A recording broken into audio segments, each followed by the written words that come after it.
I'm back with the Pathe Vox and I'm having a look inside. A huge transformer arrangement there, and there's also this.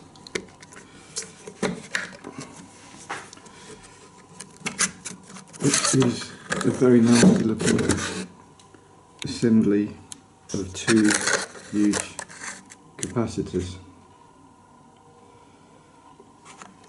I don't like the look of that much. Don't like the look of any of it, quite honestly. And although there is a hand-drawn diagram online that would help me sort of sort out what's going on there, quite honestly, I don't need any of that junk in there, so it's all coming out. Quite how I take it out, I'm not sure, because these bolts, two and then another two hidden under there somewhere. If I take the nuts off, I don't think that's going to help, because to pull them out from this way, so it looks like the whole machine's got to come to bits, but it probably has anyway. I'm not even going to, I mean I could test it, but I'm not going to do that, there's no point. It's just all coming out, and then I'll devise a simple wiring arrangement. I think the switches will probably be okay. So that's the next step, just take everything out of here.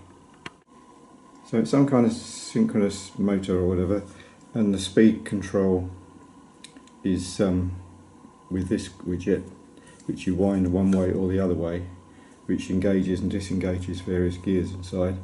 You just have to be a bit careful if it doesn't want to go, and you just twiddle the shaft a bit to make sure that the gears aren't jammed up. I've had a look inside there, which I'll show you at some point soon. And there's the voltage in, slidable from 110 to 130. Of course that thing was presumably in there is the photoelectric cell, because the light for the sound bounces off a little mirror. And that's the mirror there, glistening in the middle, glistening a bit, but obviously the surface isn't great. Don't intend to get the sound going, but it would be nice to have the option in the future for whoever possesses this in the distant future, and or perhaps the near future. Motor and lamp switches, I'm sure I can use those. So, as I say, I have the arms.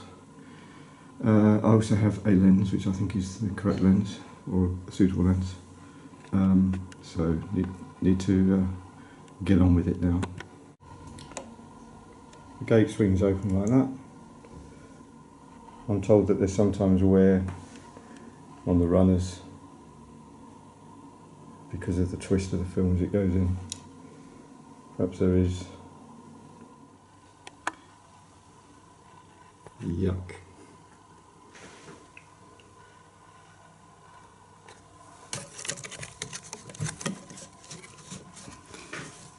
The transformer will come out this way after all.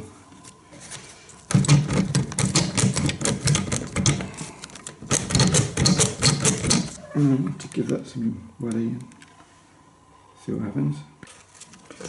There we go, just need a bit of two-handed persuasion. You get to see what's in there. Not very much. God, I can't lift that with one hand. I don't think I could be able to lift it very easily with two. If you look at the feet, you can see that this one, what is it? 3/8 steel threaded bolt, totally bent, useless. It's obviously been extended and then knocked. The extreme weight of the projector has just bent that bolt, look at that. So that's got to be replaced. Right, well, I've taken the motor off, as you can see. That's made it a bit lighter. Oh. Anyway, I don't like it. I don't like this motor. And the wiring, I'm thinking there are two wires to the motor, and actually there are two pairs of wires. Two pairs of wires. So thanks, guys. No doubt I could work that out or get some advice on that. But there are, seriously worrying things like, look at this. That's been squashed to a point when there's hardly any room for any wire to still be inside. I've got continuity on just about everything on the four ends. I've got various, you know, I can get continuity from one to the other, whichever ones I use. I did try a burst of 120 volts and nothing at all. But that's my fault because I don't know what I'm doing. But I don't really want this synchronous motor on there because I want variable speed control. In addition to which, despite the liberal amounts of plus gas, the head on the screw that holds the fan on broke in half, so that's another little headache for somebody else, not for me, because I don't think any of that needs to go back on. I've just got to make a plate here to block off the lighthouse, and then at the moment when I turn this, which is the main wheel to turn the mechanism, the whole lot is really hard. It's turning, but it's some kind of effort that you wouldn't even want to turn on a 35mm machine. So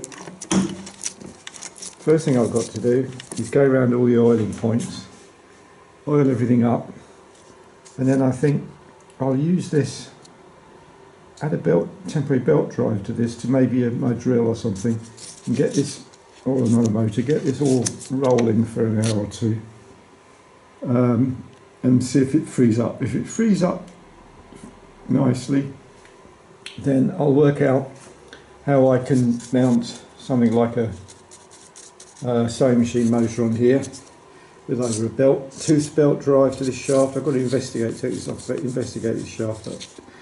It's probably just as well the motor didn't go when I tried it, because everything's so semi-seized that might well have stripped these gears. Not that I need the gears, but anyway. So I think I'm going to try sewing machine motor, either a leather belt drive with a tensioner, a toothed belt drive, or maybe even a chain drive. That would be fun. Get the old Meccano gears out. I don't think they'd be quite up to it, Meccano chain, but anyway, work something out. If this is much freer, and it really ought to be freer than that, it's ridiculous, then I think it's going to be viable. You know, at the end of the day, what I'm interested in is this side. You know, the sprockets, the claw, does everything on there work? How, you know, the shutter and all of that, how it's powered, I can work something out. And there is actually a bulb in there, it seems. So I'll take that out, check it out. If it's okay, put it on eBay as a Vox bulb. It might help someone out. I certainly won't be using it because I'm having my LED unit in there. If indeed I pursue this thing, you may be wondering whether there'll be any of it left by the time I take off all the bits I don't like. Nevertheless, onward.